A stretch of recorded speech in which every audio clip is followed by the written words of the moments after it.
clip of the video and audio of that, and then we're going to bring in Joshua Holland to comment on it and let us all know what's going on. We have that already?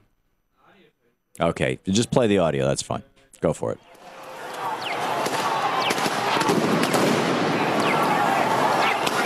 Here's the video. Whoa!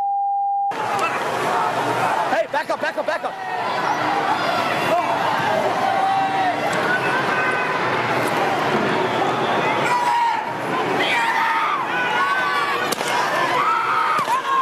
So we'll just pot this down a little bit and bring in Joshua Holland. Joshua, writer with Alternet.org and senior writer and editor, in fact, with Alternet, and the author of The 15 Biggest Lies About the Economy and Everything Else the Right Doesn't Want You to Know About Taxes, Jobs, and Corporate America.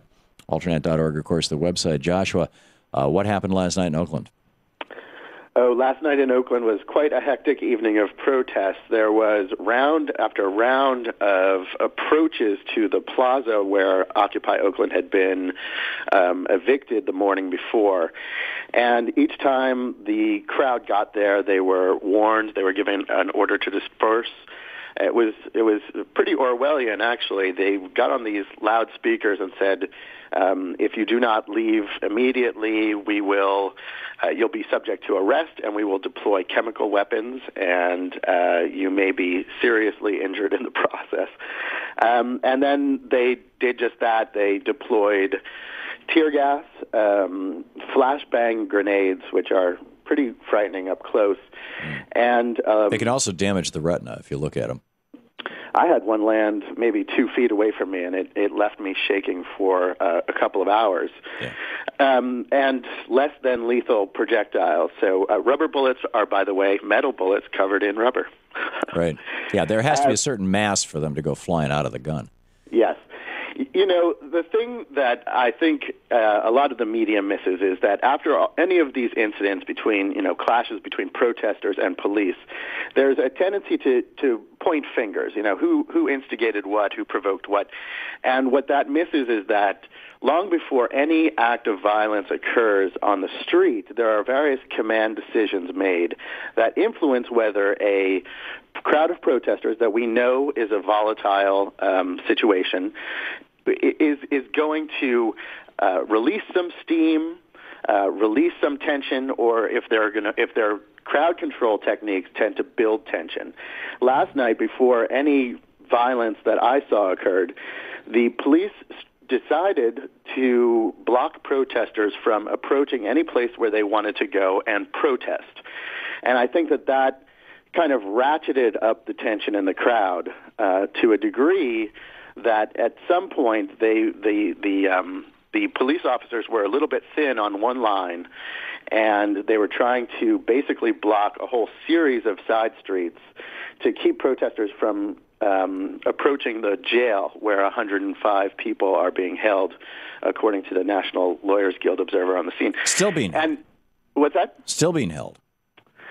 As of last night, they were being held, yes. According to the National Lawyers Guild, there are some people who are charged with more serious crimes, resisting arrest, assault on an officer, a small number.